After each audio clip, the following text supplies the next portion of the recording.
दतिया में कांग्रेस द्वारा आयोजित जन आक्रोश रैली में उस समय अफरा तफरी मच गई जब कांग्रेस पार्टी के ही दो कार्यकर्ताओं के बीच किसी बात को लेकर झगड़ा हो गया। इसके बाद कार में सवार होकर आए सचिन गुर्जर और रामू गुर्जर ने गोली चला दी, जिससे परवेंद्र गुर्जर के कान के पास से गोली होकर निकल गई, जिससे वो मामूली रूप से घायल हो गए।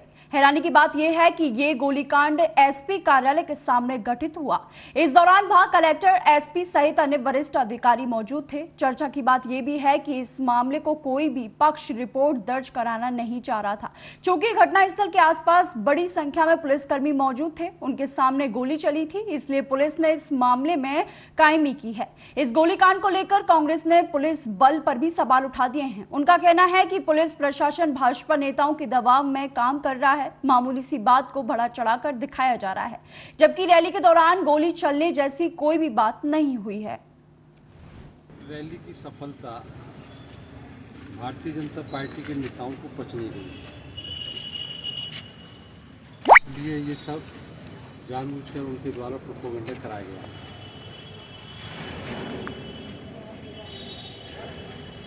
सर, मामला ये भी सुना जा रहा है कि कोतवाली क्षेत्र से मामला दर्ज कर दिया गया है, तो इस मामले में क्या कहना है आपका? घटना कुछ भी नहीं है। अब बहुत साधारण सी घटना को लेकर आप और हम सब समझते हैं कि पुलिस पर भी राजनीतिक सत्ता का दबाव है, इसलिए कांग्रेस को बदनाम करने के लिए, कांग्रेसी नेताओं को बदनाम करने के लिए ये कुचक्र रचा गया है। वहीं बैडन में गनियारी व्यावसायिक प्लाजा के जर्जर हालत को देखकर नगर निगम सिगरौली के द्वारा व्यापारियों को अल्टीमेटम देकर गुरुवार की शाम को 4 दुकान सील कर दी गई। जानकारी के अनुसार 2010 में 4 करोड़ के अधिक लागत से गनियारी में नगर निगम सिंगरौली के द्वारा व्यावसायिक प्लाजा का निर्माण कराया गया था, जो कि अब पूरी तरीके से जर्जर हालत में हो गया है। पिछले दिनों सागर जिले के शाहपुर में मंदिर परिसर में दीवार गिरने से 9 बच्चों की मौत हो गई। उसके बाद प्रदेश सरकार जर्जर भवनों को खाली कराकर जमींदोज करने के निर्देश दे रही है। किसी प्रकार की अनहोनी ना हो, इसके मद्देनजर रखते हुए व्यावसायिक प्लाजा को खाली कराने के लिए नियमायुक्त सक्रिय हो गए हैं। आपको बता दें कि प्लाजा के सामने प्रवेश द्वार पर सार्वजनिक सूचना का फ्लैक्सी नगर निगम ने लगा दिया है। व्यवसाय करने वाले समस्त व्यापारियों को नोटिस भी दिया जा चुका है और साथ ही उनकी दुकानों को तत्काल निरस्त करने के लिए सूचित भी कर दिया गया है। नगर निगम ने प्लाजा में आमजन का प्रवेश भी तत्काल प्रभाव से रोक दिया गया है।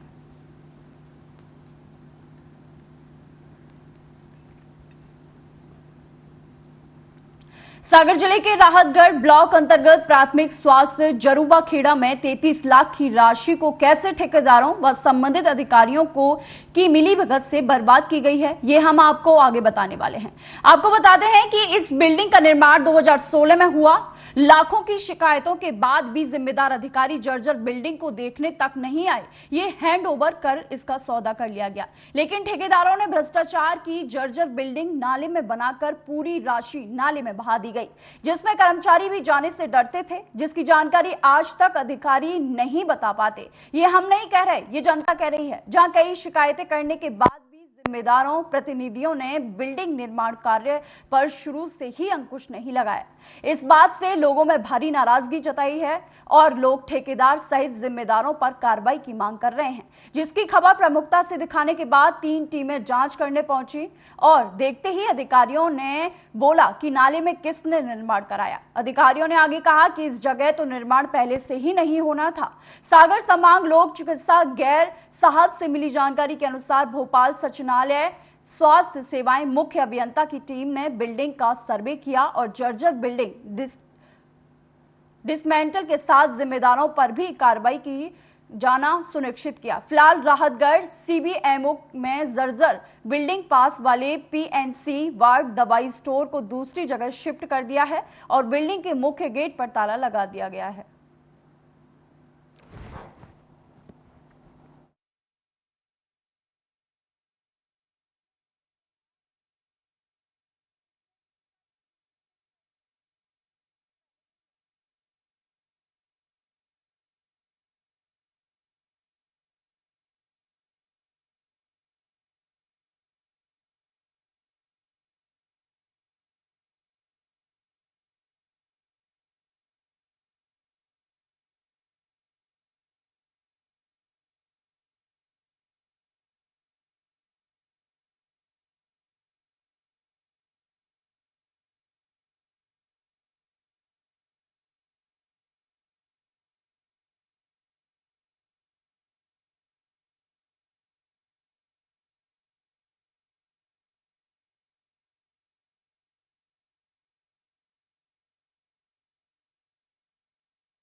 ये जर्जर तो हो ही गई है पूरी बिल्डिंग।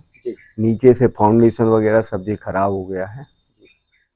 इसको देख के निरीक्षण करके वरिष्ठ अधिकारियों को भी अवगत करा देंगे। सर इसमें क्या माना जाए, कब तक कार्रवाई हो सकती है? ये कार्रवाई तो ऊपर अपन लिख के देंगे, जल्दी से जल्दी हो जाएगी इसकी कार्रवाई। सर आपका शुभ नाम?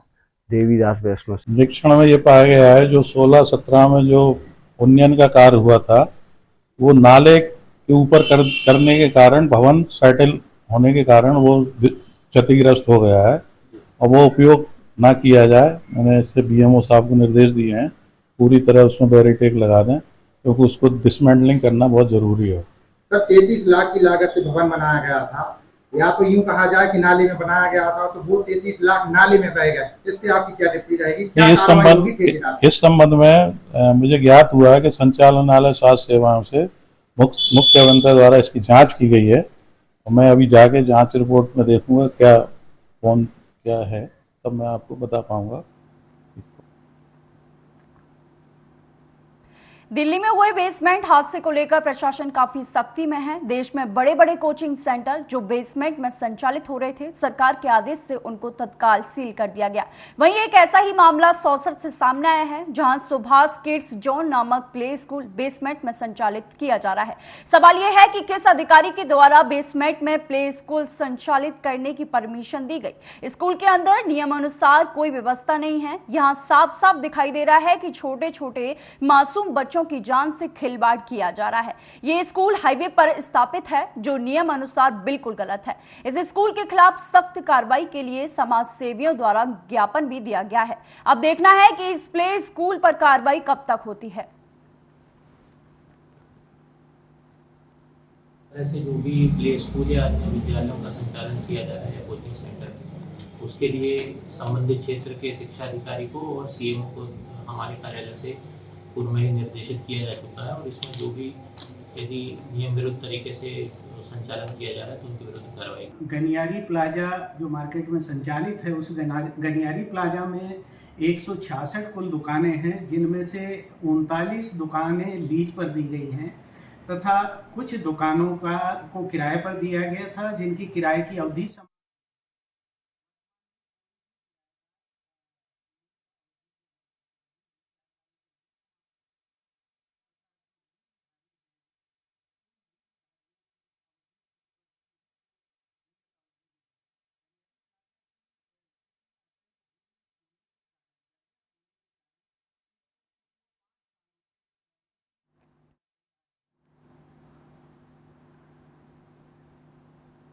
शिव शंभू की पवित्र नगरी पंचमढ़ी में नागपंचमी मेला में महाराष्ट्र एवं अन्य राज्यों से लाखों की संख्या में श्रद्धालु नागद्वारी स्वामी के मंदिर प्रकृति के सौंदर्य को निहारते हुए दर्शन हेतु लगातार पहुंच रहे हैं। 10 दिवस तक चलने वाले नागपंचमी मेले में जिला प्रशासन द्वारा यथासंभव व्यवस्थाएं की जा रही हैं। भक्तों को शुद्ध पेयजल की व्यवस्था पानी के टैंकरों के माध्यम से की जा रही है। पूरे मेला क्षेत्र में साफ सफाई पर भी विशेष ध्यान दिया जा रहा है। जगह जगह ब्लीचिंग चूना पाउडर का छिड़काव भी किया जा रहा है। महादेव मेला समिति में कंट्रोल रूम से मेला क्षेत्र में होने वाली समस्त गतिविधियों पर निरंतर नजर बनाए रखा है। उच्च अधिकारी द्वारा प्रतिदिन बैठक कर मेले का अपडेट लिया जा रहा है एवं मेला क्षेत्र में आने वाली समस्याओं को तत्परता से हल किया जा रहा है। अस्थायी निःशुल्क विश्राम टेंट जो अधिक वर्षा के चलते खराब हो गए थे, उन्हें पुनः श्रद्धालुओं के विश्राम हेतु तैयार किया जा रहा है। यहाँ से आए हैं नागपुर से, हम हर साल यहाँ पे मेला देखने आते हैं। यहाँ पे व्यवस्था बहुत अच्छी है, यहाँ पे भंडारे भी बहुत अच्छे हैं, यहाँ पे मतलब साफ सफाई की मतलब बहुत अच्छी है और यहाँ पे मतलब सब कुछ अच्छा है। हमको यहाँ पे आके बहुत अच्छा लगता है। यहाँ पे प्रशासन की भी बहुत अच्छी व्यवस्था है, पुलिस व्यवस्था बहुत अच्छी है, पार्किंग सब मतलब सब अच्छा है। यहाँ से आए हैं नागपुर से, हम हर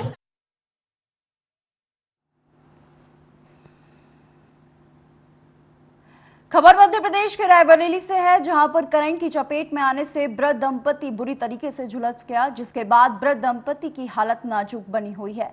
आनंद फानन में वृद्ध दंपति को सीएससी जिला अस्पताल के लिए रेफर किया गया। आपको बता दें कि हैंडपंप में उतरे करंट की चपेट में आने से वृद्ध दंपति बुरी तरीके से झुलस गया। ये मामला बछरावा थाना क्षेत्र के कसनरावा गांव का है।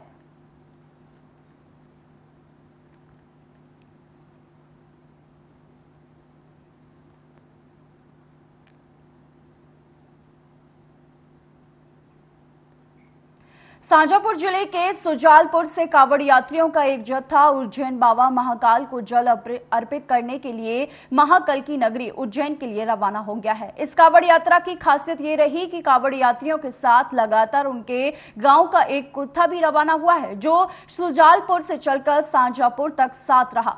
धर्मेंद्र मेवाड़ कावड़ यात्रा ने बताया है कि ये हर साल हमारे साथ कावड़ यात्रा के साथ उज्जैन जाता है। इस बार ये दूसरा मौका है जब कावड़ यात्रा के साथ ये कुत्ता बाबा की नगरी उज्जैन जा रहा है।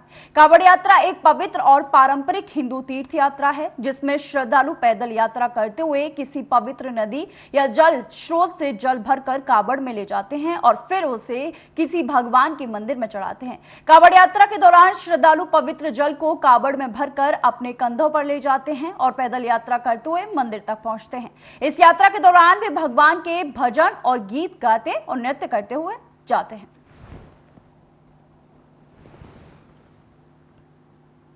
काली सिंह से उज्जैन कावड़ यात्रा 2 साल से जा रहे हैं, 2 साल हो गए। कभी जाता है आपका? हाँ, प्रत्येक बार। कितने साल हुए? ये अभी 2 साल है मेरे को तो हुए। और ये कुत्ता जो आपके साथ चल रहा है कावड़े को, उसमें गले में पट्टा भी डाला हुआ, तो ये हर साल क्या आपके साथ ही जाता है क्या? ये अपने काली सिंह से उज्जैन कावड़ यात्रा। खबर है मध्य प्रदेश के विदिशा से, जहां शहर के रायसेन गेट स्थित प्राचीन नाग मंदिर में पूजन और दर्शन करने के लिए श्रद्धालुओं की लंबी कतार लग गई। भीड़ के मद्देनजर रखते हुए पुलिस ने पुरुष एवं महिला श्रद्धालुओं की अलग अलग लाइन लगवा दी है, जिससे श्रद्धालुओं को किसी प्रकार की समस्या न हो। श्रद्धालु लाइन में लगे रहकर नाग देवता के दर्शन करते रहे। नाग मंदिर के आसपास बड़ी संख्या में प्रसादी की दुकानें लगाई गई थी, जहां से श्रद्धालु प्रसादी लेकर मंदिर में अर्पित कर सके। पंडित नारायण प्रसाद शर्मा ने बताया कि ये मंदिर लगभग 500 साल पुराना है। इस क्षेत्र में सर्पदंश की घटना नहीं घटी और जिसको सपने में नाग देवता आते हैं, यहां पर दर्शन करने से फिर उसको दिखाई नहीं देते। मंदिर में सुबह करीब 5 बजे से नाग देवता का विभिन्न औषधियों से अभिषेक किया गया। मंदिर में सुबह से ही श्रद्धालुओं का आना शुरू हो गया था। श्रद्धालुओं की भीड़ के चलते रायसेन गेट से निकलने वाले वाहनों को फ्लाईओवर से निकाला जा रहा है।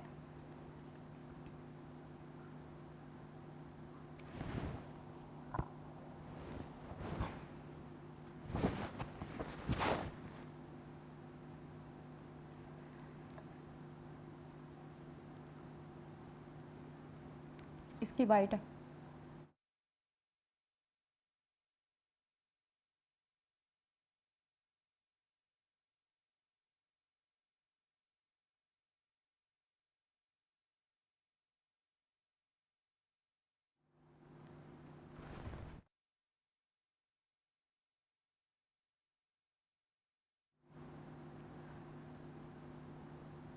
सागर जिले के नरियावली विधानसभा क्षेत्र के उपनगरीय क्षेत्र मकरोनिया नगर पालिका के वार्ड नंबर 16 संत रविदास वार्ड में सड़क और नाली न होने से वार्ड वासी काफी परेशानियों का सामना कर रहे हैं।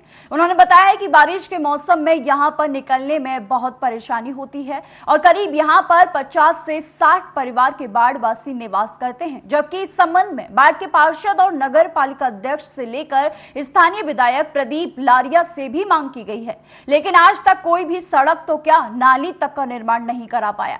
जबकि बाढ़ वासियों ने बताया है कि यहां पर पानी की भी समस्या बहुत ज्यादा है, जिससे हम लोग काफी परेशान रहते हैं।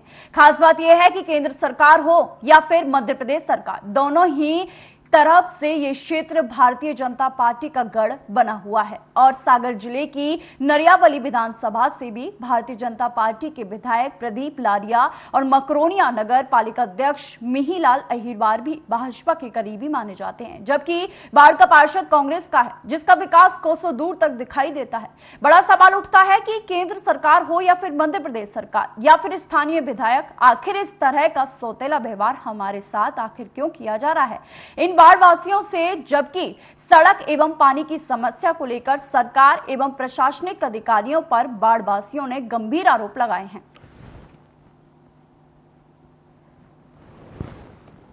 जब से हम तो आए भैया से ऐसे मुसीबत उठा रहा है। इस विषय में पार्षद से चर्चा की थी आपने? अभी हाउ भर दे थे, करत कोई नहीं है काम। और क्या कहते हैं? बंजे है। अभी सांसद भी चुनी गई थी आपके यहाँ से, मकरोनिया ही की थी, उनको जानकारी दी थी लता बानखेड़े जी, क्या कह देती हैं? हो जे है। लेकिन हुआ नहीं। कितने लोग रहते हैं यहाँ पे जिनको यह समस्या आती है सड़क की वजह से? 50-60 हाँ। अभी तो ऐसे हैं, एक तो जो पूरे माई लोग कहाँ है और ये रास्ता और पीछे गई है, सब माए बने हैं। सबको है मुसीबत। क्या कहना चाहेंगे प्रशासन से, सरकार से क्या कहना चाहती हैं? हमें तो रोड जाना भाई, रास्ता हो जाए फिर हम अब जो लेटरिंगों को पानी बह रहा, देखो खचा बह रहा, वही में हमारे न कर रहा है। विधायक जी आपके प्रदीप लारिया जी, उनसे चर्चा की थी? क्या कहते हैं वो? हो जे है। लेकिन हुआ नहीं है तब? जब से हम तो आए भैया से ऐसे मुसीबत उठा ना, आवास का कुछ लोगों को लाभ नहीं मिल पा रहा है। यहाँ बस बरसात में ना कीचड़ नालियाँ ये सब बहती हैं ना गाड़ी पैदल भी नहीं निकल पाते यहाँ। और यहाँ की सरकार ध्यान भी नहीं दे रही है, ना पार्षद दिए जा रहे हैं, ना विधायक ना सांसद। अभी यहीं से चुन गए, जब चुनाव हुआ था तब तो यहाँ वोटें लेने सब आ रहे थे, लेकिन चुनाव के बाद कोई आता ही नहीं, ना ध्यान दे रहे हैं, ना कुछ हो रहा है। हमारे बाढ़ के सभी लोग परेशान हैं। पैदल यहाँ से ये नालियाँ दिख रहे हैं ना, यहाँ से निकल रहे हैं घटिया में, कोई लोग तो पानी भर के निकलता है तब भी यहाँ से गिरते हैं। और खाना यहाँ से बहुत समस्या है सभी लोगों के लिए, पूरे बाढ़ लोगों के लिए। पर यहाँ आते हैं बोलते टेंडर पास नहीं हो रहा है, कहूँ यहाँ के लिए फंड नहीं है, नगर पालिका बोलते बजट नहीं है, और बाकी सब कामों के लिए बजट है, पर यहाँ के लिए बजट नहीं है ना। यहाँ पर कच्चे मकान भी रह गए, कुछ लोगों के तो आवास आ गए हैं, लेकिन कुछ लोग अभी भी वंचित हैं, उसका लाभ नहीं उठा पा रहे। तो जो यहाँ पे कितने लोग निवास करते होंगे इस पर? करीबन 30 से 40 घर लोग हैं, जिसमें से करीबन 200-250 लोग तो रहते हैं कम से कम, लेकिन किसी की सुनवाई नहीं होती है। बस वोट के लिए भरा जाते हैं सब लोग। क्या कहना चाहेंगे प्रशासन से? प्रशासन से यही कहना चाहते हैं कि वो अपना ध्यान थोड़ी हमारे इस बाढ़ की ओर करें, ताकि हम लोगों का भी विकास होगा। यहाँ का विकास इतना ही नहीं हुआ कि आप कहीं भी गाँव में जाएंगे ना तो इससे बेटर मिलेगा वहाँ। खबर है रायबरेली से, जहां बस की टक्कर से ई रिक्शा में सवार 4 लोग गंभीर रूप से घायल हो गए। मामला लालगंज कोतवाली क्षेत्र के मुबारकपुर गांव का है, जहां बस की टक्कर से ई रिक्शा पलट गया। ई रिक्शा पलटने की वजह से उसमें सवार 4 लोग गंभीर रूप से घायल हो गए। 2 की हालत अभी गंभीर बनी हुई है, उन्हें गंभीर हालत में जिला अस्पताल के लिए रेफर किया गया। कोतवाली क्षेत्र के नसीरपुर गांव निवासी मोहन, दिनेश, नितिन एवं कमला देवी ई रिक्शा पर सवार होकर सेमसी गांव जा रहे थे। तभी मुबारकपुर गांव से आ रही बेकाबू बस ने ई रिक्शा में पीछे से टक्कर मार दी, जिससे उसमें सवार 4 लोग गंभीर रूप से घायल हो गए। घायलों को उपचार के लिए सामुदायिक स्वास्थ्य केंद्र लाया गया, जहां मोहन व नितिन की गंभीर हालत अभी बनी हुई है। उन्हें डॉक्टरों ने प्राथमिक उपचार के लिए उन्हें जिला अस्पताल के लिए रेफर कर दिया गया।